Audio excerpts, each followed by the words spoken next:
Hey, what's up, guys? How are you? Welcome back to another episode of the Nose Sports Podcast. I'm your host, Chris, aka The Nose. Today, we will be previewing the NASCAR Cup Series race at Bristol Motor Speedway, and I am so fired up for this one because for this one, I will be there live. I'm actually headed out with one of my boys, my father-in-law, and my twin brother for the race tomorrow. And speaking of my twin brother, if you're looking for another podcast to listen to, go check him out over on Apple or Spotify, and it's called Motivation with the Beard, and he's also on YouTube. Go show him some love. All right, let's get straight into it. Let's get straight into the last great Coliseum, the Bristol Motor Speedway. The Cup Series is back after a 1-week break, and we got the Food City 500 Sunday at 3 o'clock Eastern Time.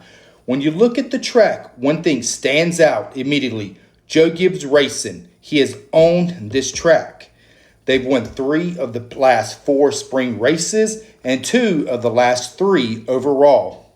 But you can't ignore some of these guys like Kyle Busch, who is sitting 1 win away from a record 7th spring Bristol victory. Looking at the odds, Kyle Larson leads the board at plus 350. Danny Hamlin is plus 470. Blaney plus 600. Christopher Bale plus 650. And Ty Gibbs plus 900. Chase Elliott is at plus 1300. And Tyler Reddick, who is the points leader, is sitting at plus 2500 with no top 5s in his last 7 Bristol races. Now, I've got 5 drivers who can flip their season around this weekend, and I'm going to start with the 5 car, Kyle Larson. This feels like a get-right spot. He's only got 1 top 5 this year, but Bristol, this is his playground. 3 wins here, and he's finished 6th or better in 9 of the last 11 races. Oh, and he's the defending winner at this racetrack. Next driver I got is the 19 car Chase Briscoe. It's been a rough start to the 2026 season. A lot of bad finishes, not much consistency. But here's the interesting part. Bristol is actually his best track if you look at the stats with a 12.6 average finish. If he can put together a clean race, this could be the one that saves his season. The third driver that I'm looking at that could flip this season around is the 20 car Christopher Bale. Bale has been good, but not dominant.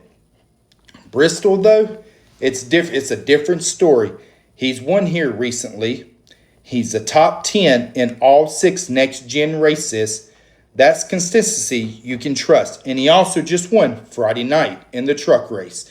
Next, Joey Logano. The stats don't jump off the page, but momentum does. Excuse me. Coming off 3rd at Martinsville, and he's quietly stacking top 10s on short tracks. Next driver is the 77, Carson Hocevar. This is your sleeper right here. You better get out of his way or he will wreck you. He's almost won this race last year before a pit issue. He's got the speed. It's just about he needs to execute at this track. My lineup for this week. My 5 drivers and then my garage driver, I'm rolling with Kyle Larson. He's been dominant at Bristol. My second driver is Danny Hamlin. He's always a threat here. Third driver, Christopher Bale. Constance, he is always up there. And Ty Gibbs, he's knocking on that door for the first victory. Chase Briscoe, he's a value play. He showed speed in qualifying.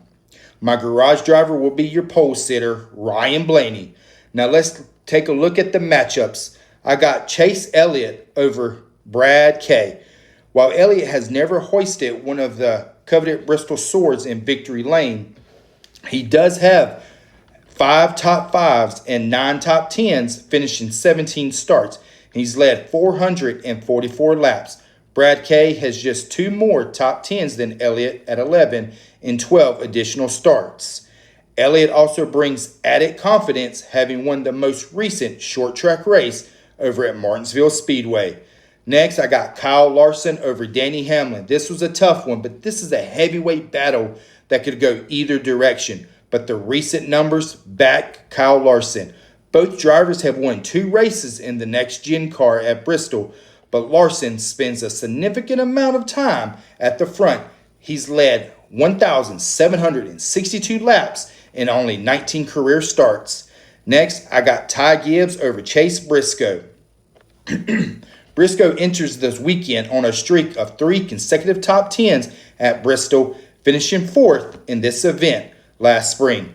His 12.6 average finish here is a personal best among all circuits on the schedule. But Ty Gibbs, he is the pick because his consistent success on the track and the number 19 team's tendency to beat itself through the opening 2 months of the 2026 campaign. Next, I got Hocevar over Josh Berry.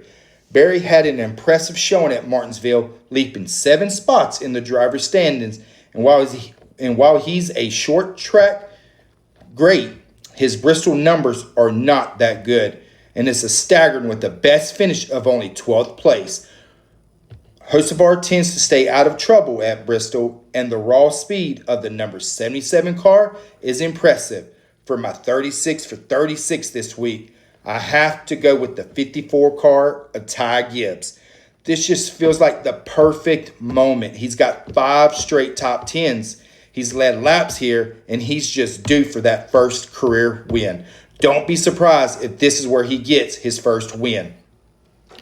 My best bets will be half units each. I got Danny Hamlin plus 550 to win outright. It's hard to knock Hamlin off short track form. He is one of the top drivers in short tracks over the past 4 years. Recently, he won at Vegas, and he also led 292 laps over at Martinsville. He should have won the race at Martinsville. He's the most dominant driver there, but sometimes things just don't go your way. My next bet will be Chase Briscoe to win outright at plus 1,400. He has shaken off the rough start to the 2026 season. He has 3 straight top 10s at Bristol. Overall, the last 3 weeks, he has been in the top 15. The only risk I see here is he has never won on a short track at the Cup level.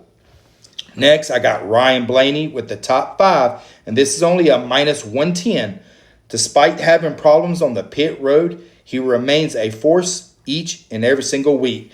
He has averaged a top 5 in the last 3 trips at Bristol. He is second in the point standings right now, and I believe he continues the good year with the top 5. Next, I got Ty Gibbs to win outright, plus 900. Plus, I like a top 5 at plus 140 as well. I believe this is the perfect spot for Ty to get his first win. I had him on the betting card 2 weeks ago at Martinsville, and he came up just short as he finished 4th place. If you don't like this one, you could take Gibbs for a top 5, and that's at a plus 140, still plus money. I might go ahead and throw that on the card as well. How does he get here? Well, he has to have all the confidence in the world. He can do this. I know it. He knows it. And everybody at Joe Gibbs Racing knows it. Give me the 54 to take it down this week. I'm going to try to go live on YouTube while I'm at the race tomorrow. So stay tuned for that. If you enjoy this, make sure you like, subscribe, and share it with your friends. Get the word out there that the Nose Knows is making you money. Well, my name is Chris, and this has been another episode of the Nose Knows Sports Podcast. God bless. Hey guys, I forgot to add something to my video. As you all heard, I am taking the 54 car of Ty Gibbs to win this race. But I got a special guest that wants to say who he wants to win this race. And he's one of my little boogers over here. So, Alistair, come on over, buddy. Who do you want to win for the race? I want Ross Chastain to win for the race. You want Melly Man to win the race? Yeah. Why is that? He's just cool and I like him. He's cool and he likes them. So let's root for the 54 car and the 1 car tomorrow. God bless.